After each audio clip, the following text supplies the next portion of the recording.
हरिः ओं श्रीगुरुभ्यो नमः। నల్లనివాడు పద్మనయనంబులవాడు కృపారసంబుపై జల్లెడువాడు మౌళి పరిసర్పిత పింఛమువాడు నవ్వు రజిల్లెడు మోమువాడొకడు చెల్వల మనధనంబు తెచ్చనో మల్లియలార మీ పొదల మాటున చెల్లెడు గదమ్మ చెప్పరే. అంగజునైన జోడ హృదయంగముడై కరగించువాడు శ్రీరంగదురంబువాడు మధురంబగు వేణురవంబువాడు మమ్మంగజుపుబుదోపులకు నగ్గము శేషల వంగలుంగనారంగములారమీ కడకురాడుగడా కృపనున్న జూపురే చూపరే. అంగజునైన జోడ హృదయంగముడై కరగించువాడు హరిచరణములకు ప్రియవై హరినిను మన్నింప భద్రమందడు తులసి హరిని దశరడుగదా హరి చొప్పెరిగించి శుభములందింపగదే. పొగడదగువాని కనరే పొగడలార ఈడెరుంగని విభుజోపుడీడెలార మొల్లమగు కీర్తివాడేడి మొల్లలార సుఖుని గదితు నిజపుడు కింశకుములార. జ్ఞానులచే మౌనులచే దానులచే యోగ సంవిధానులచేతం పూని నిబద్ధుండగునే శ్రీనాథుడు భక్తియుతుల చేతంబోలన్ నీ పద్యావళులకించు శవులు నిన్నాడు వాక్యంబులు నీ పేరంబని సేయు హస్తయుగము నీ మూర్తిపై చూపులు నీ పాదంబుల పొంత మృక్కు శిరముల్ నీ సేవపై చిత్తముల్ నీపై బుద్ధులు మాకు నిమ్ము కరుణన్ నీరేజపత్రయక్షణ. చిక్కడు సిరి కౌగిటిలో చిక్కడు సనకాది యోగి చిత్తాబ్జములన్ చిక్కడు శృతిలతి కావళి చిక్కెనతడు తల్లీల తల్లి చేతన్ రోలన్. హరిః ఓం శ్రీ గురుభ్యో నమః. ఈ సంసార మార్గంలో అంతిమ లక్ష్యం అయినటువంటి శ్రీహరిని గురించి మహాత్ములు ఎప్పుడో ఉపదేశిస్తూ ఉంటారయ్యా. నీ జీవిత యొక్క లక్ష్యం ఏమిటి అంటే శ్రీహరిని పొందడమే. అలాగ పొందకుండా ఇటువంటి వర్తకులందరూ ఏం చేస్తూ ఉంటారంటే సంసారానికి హేతు అయినటువంటి ప్రవృత్తి మార్గంలో ప్రయాణిస్తూ ఉంటారయ్యా. అంటే ప్రవృత్తి అంటే వృత్తి అంటే పని చేయడం, వృత్తి అంటే మామూలు వృత్తులు అంటాం చూసారా, ఆ వృత్తి ప్రవృత్తి బాగుగా వృత్తి. వృత్తి అనేటువంటి దానికి ఇంకొక అర్థం ఏమిటంటే వృత్తము అంటే సైక్లిక్ ప్యాటర్న్. అంటే ఏమిటి, రోజు పొద్దున్న లేవడం ఈ పనులన్నీ చేస్తుండడం, మర్నాడు అదే చేస్తుండడం, మర్నాడు అదే చేస్తూ ఉండడం ఇలాగ. అంతేకాకుండా చెచ్చెర పుట్టుచున్ మరల చర్విత చర్వణులైన వారికి అంటాడు. అంటే ఏమిటి, పునరపి జననం పునరపి మరణం అనేటువంటి ఈ వృత్తిలో ఈ వృత్తాకారమైనటువంటి దాంట్లో వీడు అనేకమైనటువంటి కష్టాలు విఘ్నాలు కూడా పడుతూనే ఉంటాడయ్యా. ఇలా పడుతూ ఉన్నప్పుడు కొంతమంది వాళ్ళతో వచ్చేటువంటి వాళ్ళు కొంతమంది మరణిస్తారు, మళ్ళీ కొత్త వాళ్ళు పుట్టుకుంటూ వస్తూ ఉంటారు. ఇలాగ వచ్చినటువంటి వాళ్ళతో వీళ్ళు ఏం చేస్తూ ఉంటారంటే ఒక్కొక్కసారి వివదన్ క్రందన్ సంహృష్యన్ గాయన్ అహ్యమానం చేస్తూ ఉంటారు. ఎవరైనా పోచేటప్పటికేమో క్రందన్ రోధిస్తూ ఉంటారు. ఎప్పుడైతే ఎవరైనా పుట్టారో ఫస్ట్ ఇయర్ ఇదనో నలుగురు ఫ్రెండ్స్ కలిసేటప్పటికీ సంహృష్యం పెద్దగా హర్షోద్వేగం కలిగిపోతూ ఉంటారు. మంచి అబ్బో ఎన్నాళ్ళకి కలిసామండి, అబ్బో ఎంత అద్భుతంగా జరిగిందండి అని చెప్పి తప్పట్లు కొట్టేసేసుకుని ఒకళ్ళని కౌగిలించేసేసుకుంటూ ఇది చాలా బ్రహ్మాండంగా ఉత్సవం జరిగిపోయింది అనుకుంటూ సంహృష్యం ఆ పెద్దగా హర్షోద్వేగం కలిగి ఉంటారు. ఒక్కొక్కసారి గాయం పాడుతూ ఉంటారయ్యా. ఇలాగా ఈ హర్షము చేత శోకం చేత రకరకాలైనటువంటి కార్యక్రమాల చేత సహ్యమాన బంధింపబడుతూ ఉంటాడు. అటువంటి సందర్భంలో వీళ్ళు చేసేది ఏమిటంటే సాధువర్జిత, వీళ్ళు సాధువుల్ని వాళ్ళ చేత విడిచిపెట్టబడినటువంటి వాళ్ళు అవుతారు. అంటే సాధువులు అంటే సత్పురుషులు, సత్కాలక్షేపం చేసేటువంటి వాళ్ళు, సత్సంగం చేసేటువంటి వాళ్ళు, అటువంటి వాళ్ళ చేత వీళ్ళు విడిచిపెడుతూ ఉంటారయ్యా. ఇలాగ వీళ్ళు ఏం చేస్తూ ఉంటారంటే ఫైనల్గా శ్రీహరిని చేరుకోలేకపోతున్నారు అని చెప్పిన తర్వాత ఆయన యదిదం యోగానుశాసనం నవా ఏత అవరుంధతే యన్యస్తదండామునయ ఉపమశీల ఉపరతాత్మాన సమ అవగచ్చంతి. ఈ జీవుల సమూహం, ఈ జీవులు అంటే ఈ సంసారం అనేటువంటి అడవిలో పరిగేటువంటి ఈ జీవులు యోగం యొక్క ఉపదేశం కానీ, శాస్త్రం యొక్క ఉపదేశం కానీ చేపట్టలేకపోతున్నారయ్యా వాళ్ళు. యోగ అనుశాసనం అంటే యోగం చెప్పినటువంటిది ఏమిటి? యోగం చెప్పినటువంటిది అంటే మామూలుగా యోగము అనేటువంటి దాన్ని చూసామనుకోండి, భగవద్గీత చూస్తామంటే భక్తి యోగం, సానయోగం, కర్మయోగం, క్షేత్రజ్ఞ విభాగ యోగం అనే యోగములు ఉన్నాయి కదా. ఏమిటి అవి ఏం చెప్తూ ఉంటాయి అంటే జ్ఞానాన్ని చెప్తాయి, ఆ జ్ఞానం సంపాదించడానికి సాధనలు చెప్తూ ఉంటాయ్యా. ఇదం ఈ యోగ అనుశాసనం అంటే ఆ యోగాలు అంటే భక్తి మార్గం ఏం చెప్తుంది, జ్ఞాన మార్గం ఏం చెప్తుంది, కర్మ మార్గం ఏం చెప్తుంది, కర్మ సన్యాస మార్గం ఏం చెప్తుంది, అవి చెప్పినటువంటి ఆ జ్ఞానాన్ని, ఆ థియరిటికల్ నాలెడ్జ్ని సాధన యోగ అనుశాసనం. అను అంటే టు ఫాలో ఇట్, శాసనం అంటే ఆ యోగ శాస్త్రం చెప్పినటువంటి, ఉపనిషత్తులు చెప్పినటువంటి, పురాణాలు చెప్పినటువంటివి ఇవన్నీ కూడా జ్ఞానము, థియరిటికల్ నాలెడ్జ్ అనుకున్న తర్వాత అనుశాసనం, ఆ శాసనాన్ని అనుకరించడం, అన్వయించుకోవడం, దానిని ఫాలో అవటం అనేటువంటి ఏదైతే ఉందో, ఏదైతే చెయ్యాలో దానిని నిశ్చయంగా డెఫినెట్గా నా అవరుంధతే వీళ్ళేమీ పాటించటం లేదు.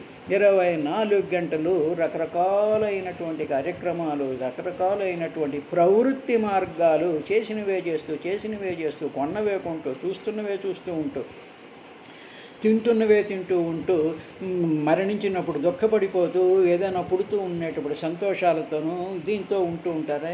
ఇలాగా ఉండేటువంటి వాళ్ళు ఈ యోగ అనుశాసన అవరుంధతే, ఈ యోగం చెప్పినటువంటిది ఏది కూడా వీళ్ళు పొందటం లేదు. They are not bothered about it. ఏదో కాలక్షేపం కోసం ఎవరో భగవద్గీత చెప్తున్నారండి, పెద్ద హాల్లోనూ మంచి ఏసీ హాల్ ఉంది అంటే ఏదో సరదాగా మాకు దీని మీద ఏదో ఇంట్రెస్ట్ ఉంది అని మొక్కుబడి కోసం అక్కడికి వెళ్తూ ఉండడం. అలాగే ఏదో సంగీత కార్యక్రమాలు అంటాడు, ఇవంటాడు, అవంటాడు. కానీ అనుశాసనం, దానిని చాలా శ్రద్ధగా ఆసక్తితో ఆశ్రయించుకునేటువంటి విధానం లేకుండా అవరుంధతే పొందుట లేదు. వెళ్తున్నారు కానీ దాన్ని పొందాలి కదా. బజారుకి వెళ్ళిన తర్వాత అక్కడ అన్ని వస్తువుల్ని చూసాం, అందులో ఏదైనా ఒక వస్తువుని పొందాలి కదా. అందువల్ల నా అవరుంధతి అంటే వీడు పొందటం లేదు. వింటున్నారు, బ్రహ్మాండంగా వినేస్తున్నారు, ఏదో యూట్యూబుల్లో వింటున్నారు, అక్కడికి వెళ్ళి వింటున్నారు, ఏదో కార్యక్రమాల్లో అన్నీ చూస్తున్నారు, ఇవన్నీ చేస్తున్నారు. కానీ నా అవరుంధతే, ఆ చెప్పబడినటువంటి జ్ఞానాన్ని, దాని అనుశాసనం మాత్రం వీళ్ళు చేయటం లేదయ్యా. ఎందుకు అంటే వీళ్ళకి ఈ ప్రవృత్తి మార్గంలో పడిపోయి ఉండడం వల్ల. తర్వాత శాంత స్వభావులు, శాంతంగా ఉండేటువంటి స్వభావం కలిగినటువంటి వారు, మననశీనులైనటువంటి సాధకులు కొంతమంది ఉంటూ ఉంటారు. వాళ్ళు ఏం చేస్తారంటే ఈ సాంసారిక భోగాల్ని పక్కన పెడతారయ్యా. చాలా శాంతంగా ఉంటారు. అంటే వాళ్ళు శాంతంగా ఉండడము అంటే ఏమిటన్నమాట, వాళ్ళ యొక్క మనసు దృశ్యమాన జగత్తులో కనిపిస్తూ ఉండేటువంటి విషయములను, వాటిని భోగించాలి అని కాకుండా, ఓహో భగవంతుడు సృష్టించినటువంటి ఈ సృష్టిలో ఇన్ని రకాలైనటువంటి, వివిధ రకాలైనటువంటి అద్భుతమైనటువంటి వస్తుజాలాలు, వ్యక్తిజాలాలు, దృశ్యజాలాలు, రకరకాలైనటువంటివన్నీ ఉన్నాయి అని చెప్పి వాటిని చూస్తూ, వాటి చేత ఇంద్రియాలని పంపించి వాటి చేత రియాక్ట్ అవ్వకుండా మానస సరోవరాన్ని నిశ్చలంగా పెట్టుకుని ఇదంతా భగవంతుడి యొక్క లీలా విలాసము అని చెప్పి ఎవరైతే మానసికంగా శాంతంగా ఉంటారో, ఉపమశీలాహ ఉపమశీలాహ ఉప ఉప అంటే దగ్గరగా, శమ అంటే కంట్రోల్ చేయబడినటువంటి, శీలాహ గుణం కలిగినటువంటి వాడు. వాళ్ళ మనసు చాలా దగ్గరగా ఉండేటువంటి వాళ్ళ మనసు మనకి అన్నిటికన్నా మన మనసే కదా చాలా దగ్గరగా ఉంటుంది. ఉపమశీలాహ అంటే ఏమిటి? శాంత స్వభావం కలిగినటువంటి వాళ్ళు ఏం చేస్తారయ్యా పరీక్షిత్ అంటే, ఉపరత ఆత్మానః ఈ నీవు తీసుకొచ్చినటువంటి భోగాల నుంచి విరమించుకుంటారు వాళ్ళు. దాని మీద మనసుని పంపించరు, వాటిల మీద ఆసక్తి చూపించరు. మయ్యాసక్త మనాహ అంటాడు జ్ఞాన విజ్ఞాన యోగం మొదటి శ్లోకంలో. మయ్యాసక్త మనాహ అంటాడు. ఆ ఆసక్తి అంతా కూడా దేని మీద చూపిస్తాడు అంటే ఆ భగవంతుడి మీద చూపిస్తూ ఉండాలి. మదాశ్రయ యుంజతే యోగ, నన్నే ఆశ్రయించుకుని ఉండేటువంటి విధానంగా వాళ్ళు ఉండటం లేదయ్యా. ఇలాగ వాళ్ళు ఉండడమే కాదు, శాంత స్వభావంగా ఉంటారు నెంబర్ 1. రెండోదేమో ఈ కనిపిస్తూ ఉండేటువంటి భోగం అంటే శరీరానికి ఎంత కావాలో అంత మాత్రమే తీసుకుంటారు. దానికోసం వెర్రెత్తిపోయి దేవుళ్ళాడిపోయి అడుక్కుంటూ ముష్టెత్తుకుంటూ లేకపోతే వాటి వెనకాల పడిపోతూ చిందరవందర చేసుకోరయ్యా వాళ్ళు. ఉపరత ఆత్మానః ఏదో వంకాయ కూర, ఏదో ఇవాళ వంకాయలన్నా తినేద్దాం, ఇవాళ ఏదో చారు పెట్టుకుందాం, లేదు వాళ్ళ ఇంటికి వెళ్తే వాళ్ళు ఏదో పెట్టారు ఏదో తిందాం అనేటువంటి నిర్లేపంగా ఉంటూ ఉండేటువంటి వాళ్ళు ఉపరత ఆత్మానః వాళ్ళు. అటువంటి వాళ్ళు మునయః మననశీలురు. వాళ్ళను మననం చేస్తూ ఉంటారు. దేనిని మననం చేస్తూ ఉంటారు? శ్రీహరి యొక్క ఆ చక్రం ధరించినటువంటి శ్రీహరిని, సర్వాత్మకుడైనటువంటి శ్రీహరిని, సమస్తంలోనూ కూడా ఆత్మ స్వరూపంగా ఉండేటువంటి వాణ్ణి, తరువాత ఆత్మ చైతన్య స్వరూపమైనటువంటి సత్యం జ్ఞానం అనంతం బ్రహ్మ నిత్యశుద్ధ బుద్ధముక్త స్వభావమైనటువంటి ఆ శ్రీహరిని మునయః మననశీలురు. వాళ్ళు అవగచ్చంతి, వాళ్ళు చక్కగా పొందుతున్నారు. వీడు సంసారంలోనే ఉన్నాడు నెంబర్ 1. రెండోది ఏమిటంటే శాంత స్వభావంగా ఉన్నాడు.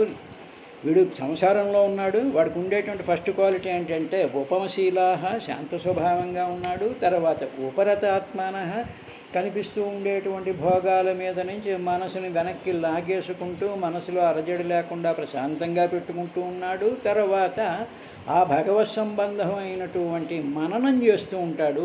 మునయః మననం చేస్తూ ఉంటాడు అన్న. దీనినే ధీరులు నిరపేక్షులు ఆత్మారాములునైన మునులు నిష్కారణముగా హరిభజియంతురు నారాయణుడట్టి వారు నవ్య చరిత్ర. నిష్కారణంగా శ్రీహరిని, సర్వంలోనూ కూడా శ్రీహరిని చూస్తూ దానినే మననం చేసుకుంటూ ఉన్నప్పుడు ఆటోమేటిక్గా మనసు శాంతమైపోతుంది. బాహ్యమైనటువంటి జగత్తులో ఉండేటువంటి విషయాలని అనుభవించాలి అనేటువంటి దాన్ని పక్కకి వెళ్ళిపోతుంది అయ్యా. ఇలాగ శ్రీహరిని ఆత్మరూపంగా చూస్తూ ఉంటారు. సంసారంలో ఈ వర్తకులే కాబట్టి ఇటువంటి వర్తకుల దగ్గరికి సాధువులు వస్తూ ఉంటారయ్యా.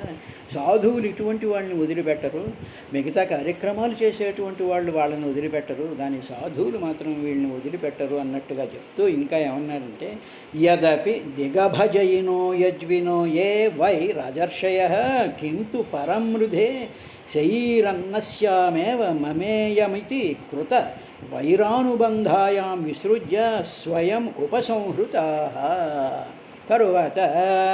తరువాత ఇందులో ఈ వర్తకుల్లో ఉంటారు, రాజులు ఉంటారు, సామంత రాజులు ఉంటారు, సైన్యాధ్యక్షులు ఉంటారు, అధికారం కలిగినటువంటి వాళ్ళు ఉంటారు, ఇలా రకరకాలైనటువంటి వాళ్ళు ఉంటారు కదా. అదేవిధంగా రకరకాలైనటువంటి వృత్తుల్లో ఉండేటువంటి వాళ్ళు ఉంటారు కదా. వీళ్ళందరూ విభజయనః యత్ అపి, వీళ్ళు దిక్కులన్నీ జయిస్తూ ఉంటారు. ఈ రాజులైతే అన్ని దిక్కుల్ని జయించుకుంటూ వస్తారు, ఆ రాజ్యాలు వీళ్ళలో కలుపుకుంటారు, ఆ సంపదను తీసుకుంటూ ఉంటారు. అదేవిధంగా శాస్త్రవేత్తలు అయితే ఆ శాస్త్రంలో వాడేమో ఆ ఫ్రాంటియర్స్ ఆఫ్ సైన్స్ అని చెప్పేసి వాడు దానికోసం వెళ్తూ ఉంటాడు. వ్యాపారం చేసేటువంటి వాడు వ్యాపారంలో ఆ వ్యాపారంలో అన్నిటినీ కూడా వాడు జయిస్తూ ఉంటాడు. ఈ చదువుకునేటువంటి వాడు అలా చదువుతూ ఉంటాడు. ఈ సంసారంలో చేసేటువంటి వాడు అన్నిటినీ సంపాదించుకుంటూ అన్నిటినీ జయిస్తాడు వాడు. అవి కొంటాడు, ఇవి కొంటాడు, ఫ్లాట్లు కొంటాడు, బీరువాలు కొంటాడు, బంగారాలు కొంటాడు, అవి కొంటాడు, అన్నీ జయిస్తూ ఉంటాడు. ఇక్కడ దిగ్గజములు అంటే యభజయిన అంటే దిక్కుల్ని జయించాడు, అది రాజులు. సరే, ఇటువంటి రాజులు ఇలా జయించినటువంటి వాళ్ళు ఏం చేస్తూ ఉంటారంటే యజ్వినహవై, ఆ రాజులు దిక్కులను జయించినటువంటి రాజులు యజ్ఞాలను అనుష్ఠించి చేస్తూ ఉంటారయ్యా. యజ్ఞాలు చేసిన రాజర్షయ, అందులో మహారాజు చాలామంది రాజర్షులు కూడా ఉన్నారు. అటువంటి వాళ్ళకి ఈ దిక్కుల్ని జయించడం, వీటిని పరిపాలించడం, నేను ఈ యజ్ఞాలని చేస్తూ ఈ యజ్ఞాల ద్వారా ఇంకా నేను ధనాన్ని సంపాదించాలి, రాజుని సంపాదించాలి, అందరినీ నా కంట్రోల్ తెచ్చుకోవాలి అనుకునేటువంటి రాజర్షులు కూడా వాళ్ళకి వైరం వస్తుంది ఆ లోపలికి. రాజర్షయ కింతు కృత వైరానుబంధా, వాళ్ళకి ఇంకా వైరం ఉంటుంది. ఎన్ని సాధనలు చేసినా వైరం అనేటువంటిది అంటే non adjustable mentality with the out side world ఒకటి ఉంటుంది. వైరము అంటే మనకి ఇన్కన్వీనియంట్గా ఉండేటువంటి వాళ్ళని, మనం నచ్చనటువంటి వాళ్ళని, మనం తిట్టేటువంటి వాళ్ళని, మనం కేర్ చేయనటువంటి వాళ్ళ మీద కూడా మనకు ఒక వైరవ భావం కలుగుతూ ఉంటుంది. ఇవన్నీ కూడా ఈవిడు బ్రహ్మాండమైన సాధన చేస్తూ ఉంటాడు. శ్రావణాసురుడు బ్రహ్మాండమైన సాధన చేశాడు, కైలాసాన్ని నూపేశాడు, మహా అద్భుతమైనటువంటి హోమాలు, యజ్ఞాలు, యాగాలు ఇవన్నీ చేసేసాడు. కానీ వాడికి వైరం, దేవతల మీద వైరం, మునుల మీద వైరం, సొంత తమ్ముడి మీద వైరం.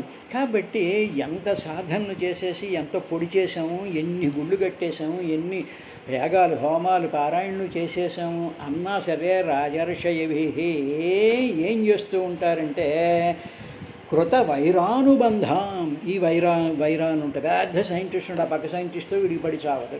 ఆ లాయర్ ఉంటాడు, వాడు ఇంకో లాయర్తో పడదు. ఈ రాజకీయ నాయకుడు ఉంటాడు, వాడు ఆ రాజకీయ, వీళ్ళందరూ పాపం పూజలు చేసేస్తారు, గుళ్ళు కెడుతుంటారు, పారాయణ చేసేస్తుంటారు, దానాలు ఇస్తుంటారు, దరిద్రాలు చేస్తూ ఉంటారు, ఇవన్నీ చేస్తూ ఉంటారయ్యా.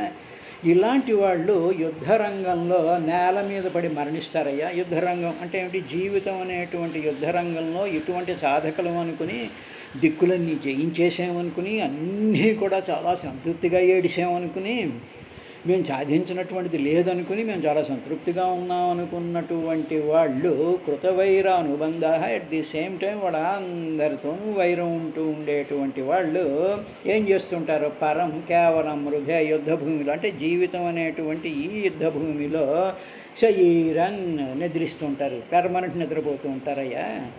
ఇటువంటి వాళ్ళు ఏం చేస్తూ ఉంటారంటే శ్రీహరిని మాత్రం పొందలేకున్నారు. That is the defect with these fellows. వాళ్ళు శ్రీహరి యొక్క ఆ ప్రత్యక్షాన్ని కానీ, ఆ మహత్తరమైనటువంటి ఆనందానుభవాన్ని కానీ కన్నీరు కారుస్తూ శ్రీహరి యొక్క పాదాలని పట్టుకుంటూ, స్వామి నువ్వు తప్ప నాకు ఇంకేమీ అక్కర్లేదు అనేటువంటి ఆ స్థితిని మాత్రం వీళ్ళు పొందలేకున్నారయ్యా. అలాగా ఉండేటువంటి వీళ్ళు ఏం చేస్తుంటారంటే వీళ్ళందరూ కూడా భూమి కోసం కలహిస్తూ ఉంటారు. కలహించి కొట్లాడుకు చస్తూ ఉంటారు. చచ్చి వీళ్ళందరూ కూడా మళ్ళీను పరలోకానికి పైన అవుతూ ఉంటారు. ఇక్కడ కొట్టుకు చస్తారు, వీర స్వర్గం అంటాడు, అక్కడికి పోతూ ఉంటాడు. దాన్నే భారతం చదువుతుంటే కర్ణపర్వంలో ఒక విశేషం కనిపించింది. పరలోకానికి పయనమవుతూ ఉన్నారు అనేటువంటి దాంట్లో అక్కడ కర్ణుడు యుద్ధం చేస్తూ ఉంటే శల్యుడు రథాన్ని తోలుతూ ఉంటాడు.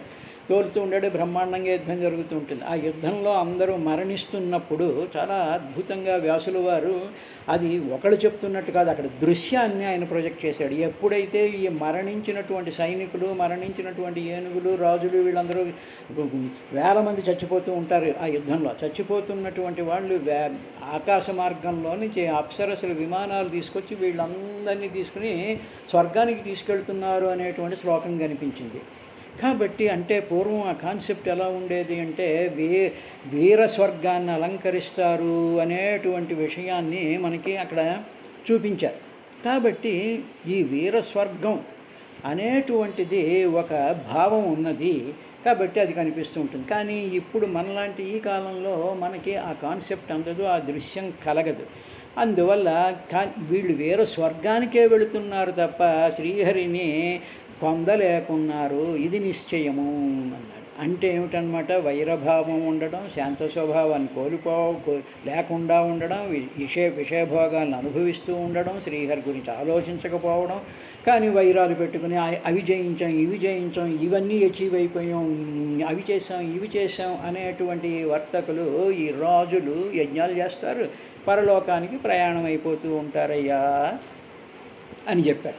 అందువల్లే భూమి కోసం కలహిస్తూ ఉంటారు అనేటువంటి కృతవైర అనుబంధా పరం మృధే, భూమి కోసం. అందుకనే శ్రీరామకృష్ణ పరమహంస భగవంతుడికి 2 సార్లు నవ్వు వస్తుంది అండి. ఏమిటంటే ఇద్దరు అన్నదమ్ములు, ఇగో ఈ ఎకరం, ఈ పక్క తూర్పు వైపు ఉన్న ఎకరం భూమి నాది, పడమటి వైపు ఉన్నది నీది అని చెప్పి భూమిని పంచుకున్నప్పుడు భగవంతుడికి నవ్వు వస్తుందట. ఇక రెండోది ఎప్పుడు నవ్వు వస్తుంది అంటే, రోగి హాస్పిటల్కి వెళ్ళిన తర్వాత డాక్టర్ గారు అంటాడట, నీ ప్రాణానికి నా ప్రాణం వడ్డు, నేను పర్వాలేదు, నేను బతికిస్తాను అని డాక్టర్ అన్నప్పుడు, వైద్యుడు అన్నప్పుడు భగవంతుడు పక్కుమని నవ్వుతాడట. కాబట్టి ఇలాగ భూమి ఎవరిదండి, దాన్ని తీసుకొచ్చి బయట పెట్టి దాంట్లోకి ఆ శక్తిని ప్రవేశపెట్టినటువంటి వాడు శ్రీహరి కదా. ఆ శ్రీహరి పెట్టినటువంటి భూమిని నువ్వు పంచుకుంటానంటావేమిటి? పక్కవాడి భూమిని కబ్జా చేసి దాన్నింట్లో ఏదో మామిడి చెట్లు ఇవి మొక్కలు వేసేసుకుని దాంతోనేవో ఫలసాయం పండించేసుకునేటువంటి దౌర్భాగ్యమైనటువంటి మనస్తత్వం ఈ మానవులకు ఉంది అనేటువంటి విశేషాన్ని ఆయన గుర్తు చేశాడు. ఇందులో వీళ్ళు మర్చిపోతున్నది ఏంటంటే, ఈ భూమిని ఇచ్చినటువంటి ఆ శ్రీహరిని, అజ్ఞవరాహ స్వామిని, ఆయన్ని నా అవరుంధతే పొందలేకుండా ఉన్నారు. కర్మవల్లీమవలంబ్య తత ఆపద చిన్మరక్కాద్విముక్తః పునరప్యేవం సంసారాధ్వనివర్తమానో నరలోకసార్థముపయాతి ఏవముపరిగతోపి. తరువాత ఏం చెప్పాడు ఆయన అనేటువంటి విశేషాన్ని పరీక్షన్ మహారాజుకి సుఖబ్రహ్మ ఈ విధంగా చెప్పడం ప్రారంభించాడు. ఆ తర్వాత కర్మవలీం అవలంబ్య, తర్వాత ఈ వర్తకుడు ఉన్నాడు కదా, ఈ వర్తకుడు అనేక రకాలైనటువంటి పుట్టినప్పటి నుంచి మరణ పర్యంతం కర్మలు చేస్తూనే ఉంటాడు కదా. ఆ కర్మల్లో నుంచి వచ్చినటువంటి ఫలాల మీద ఆసక్తి, ఆ కర్మల యొక్క వాసనల చేత వాడు బతుకుతూ ఉంటాడు కదా. అలాగ ప్రారబ్ధ కర్మని వాడు తీసుకుంటాడు కదా. కర్మవల్లీం, ప్రారబ్ధ కర్మ అనేటువంటి వల్లి అంటే ఒక తీగ అన్నమాట. ఆ తీగను అవలంబ్య పట్టుకుని వాడు ఏం చేస్తూ ఉంటాడంటే, పట్టుకుని వేలాడుతూ ఉంటాడు. వేలాడి ఆ ప్రారబ్ధ కర్మ వల్ల వచ్చినటువంటి సుఖ దుఃఖాలను అనుభవించి కొన్ని ఆ ప్రారబ్ధ కర్మలో మంచి పనులు చేస్తే ఆపదల నుంచి తప్పించుకుంటాడు, చెడు కర్మలు చేస్తే ఆపదల్లో పడుతూ ఉంటాడు. ఇలాగ వీడు ఆ ప్రారబ్ధ కర్మవల్లీం, ప్రారబ్ధ కర్మ అనేటువంటి తీగను పట్టుకుని వీడు వేళ్లాడుతూ ఉంటాడయ్యా. వేళ్లాడి అక్కడ ఆ స్వర్గంలోనూ నరకంలోనూ కూడా అవన్నీ ఏవో అనుభవించేసిన తర్వాత మళ్ళీ ఆ ప్రారబ్ధ కర్మ అనేటువంటి తీగను పట్టుకునే కష్టం మీద విడుదలవుతూ ఉంటాడు. అప్పుడు మళ్ళీ ఏం చేస్తాడు అంటే, ఆ నరకంలో బాధలు అనిపిస్తాడు, తర్వాత స్వర్గానికి పోతాడు, అక్కడ పట్టుకుంటాడు, మళ్ళీ అక్కడి నుంచి కిందకి జారిపోతాడు. జారిపోయి మనుష్యలోకంలో మళ్ళీ ఈ గుంపులో పడిపోతాడు. ఈ గుంపులో పడిపోయిన తర్వాత మళ్ళీ ఈ గుంపులో పడ్డ తర్వాత అక్కడ అనుభవించినటువంటి కష్టాలు, అక్కడ అనుభవించినటువంటి పుణ్యాల గురించి అసలు ఏ విధమైనటువంటి స్మృతి ఉండదు వాడికి. లేకుండా ఇందులో పడిపోయేటప్పటికి మళ్ళీ ఈ గుంపులో చేరగానే గుంపులో గోవిందా అని చెప్పేసేసి మళ్ళీ గుంపులో మనం చేస్తూనే ఉంటాం కదా రకరకాలైనటువంటి పనులు. ఆ గుంపుల్లో పడి కర్మ మార్గంలో పడిపోతాడయ్యా. ఈ కర్మ మార్గం దేనికి హేతు అవుతుంది, కారణమవుతోంది అంటే సంసారానికి ఈ కర్మ మార్గం కారణమవుతోంది. కర్మలు సంసారానికి కారణం అవుతున్నాయి. సంసారానికి హేతువు కర్మ. సంసారం అంటే అల్లుకుపోవుట. ఆ అల్లుకుపోవడానికి ఈ కర్మ, సంసారానికి ఈ అల్లుకుపోవడానికి కర్మ కారణం. కాబట్టి ఇందులో సాగుతూ ఉంటాడయ్యా వీడు. తర్వాత పుణ్యం చేత స్వర్గాన్ని పొందుతాడు. పుణ్యం చేశాడు అంటే అక్కడికి వెళ్తాడు. నరలోక సార్థం ఉపయాతి ఏవం ఉపరిగతోపి, ఉపయాతి చేరుకుంటాడు, ఈ మానవలోకం చేరుకుంటాడు. మళ్ళీ ఏం చేస్తాడు, ప్రవృత్తి మార్గంలో ఉండి పుణ్యకార్యాలు చేస్తాడు కదా. పారాయణ చేస్తాడు, కొత్త కార్యక్రమాలు చేస్తుంటాడు, హోమాలు అంటాడు, యజ్ఞాలు అంటాడు, ఏదో తీర్థయాత్రలు అంటాడు, గుళ్ళు అంటాడు, గోపురాలు అంటాడు, తర్వాత ఏమో ఏదో అనుష్ఠానాలు అంటాడు, పారాయణ ఏదో చేస్తూ ఉంటాడు. చేస్తే ఏదో కాస్త పుణ్యం వస్తుంది. ఈ పుణ్యంతో వీడు స్వర్గానికి పోతాడు. పోయేటప్పుడు అక్కడ మళ్ళీ ఎంజాయ్ చేస్తాడు. ఎంజాయ్ చేసేసేసి ఈ వాసనా బలాలు ఉంటాయి. ఆ వాసనా బలాలు అనేటువంటి తీగట్టుకుని మళ్ళీ కింద పడతాడు. పడి ఇందులో ఆ పుణ్యం ఖర్చు అయిపోగానే నరలోకంలో జన్మించేసేసి మళ్ళీ గుంపులో జాయిన్ అయిపోతుంటాడు.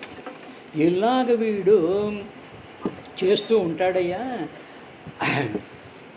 అని చెప్పిన తరువాత సుఖబ్రహ్మ ఆ పరీక్షన్ మహారాజుకి ఏం చెప్పాడు అంటే, తస్యేదముపగాయంతి ఆర్షభస్యేహ రాజర్షేర్మనసాపి మహాత్మనః నానువర్త్మార్హతి నపో మక్షికేన గరుత్మత అంటూ ఆ భరతుని మహిమను ఉటంకించే ఈ శ్లోకాన్ని పెద్దలు చెప్తారయ్యా. వృషభుడి పుత్రుడు రాజర్షి మహాత్ముడు అయినటువంటి భరతుడు నడిచిన మార్గంలో ఇతర రాజులకి ఊహకైనా అందనటువంటి విషయాన్ని ఆ భరతుడికి అందినటువంటి ఎవరికి మహాత్ములకు కూడా అందనటువంటి మహత్తరమైనటువంటి ఊహకు కూడా అందనటువంటి మార్గంలో ఆయన నడిచాడు. ఆయన మార్గంలో నడవాలి అని చెప్పి భరతుడు లాంటి రాజులు ప్రయత్నం చేస్తూ ఉంటే ఎలా నడవాలో కూడా వాళ్ళకి ఊహకు అందదయ్యా. ఇది ఎలాంటిదంటే గరుత్మంతుడు బ్రహ్మాండమైనటువంటి వేగంతో వెళ్ళిపోతూ ఉంటే నేను కూడా గరుత్మంతుడిలాగా ఎగరాలు అనుకుంటే ఎంత ఇదిగా ఉంటుందో, గరుత్మంతుడి వేగాన్ని ఎలా చేరుకోలేదో భరతుణ్ణి ఎవరూ చేరుకోలేదయ్యా అని చెప్పి చాలామంది మహాత్ములందరూ కూడా ఆ శ్లోకాన్ని వాళ్ళు గానం చేస్తారయ్యా. తస్యేదముపగాయంతి ఆర్షభస్యేహ రాజర్షేర్మనసాపి మహాత్మనః నానువర్త్మార్హతి నృపో మక్షికేవ గరుత్మతః అని గానం చేస్తారు అన్నాడు. రేపటి కార్యక్రమంలో ఏం చెప్పాడు అనేటువంటి విశేషాన్ని చూద్దాం.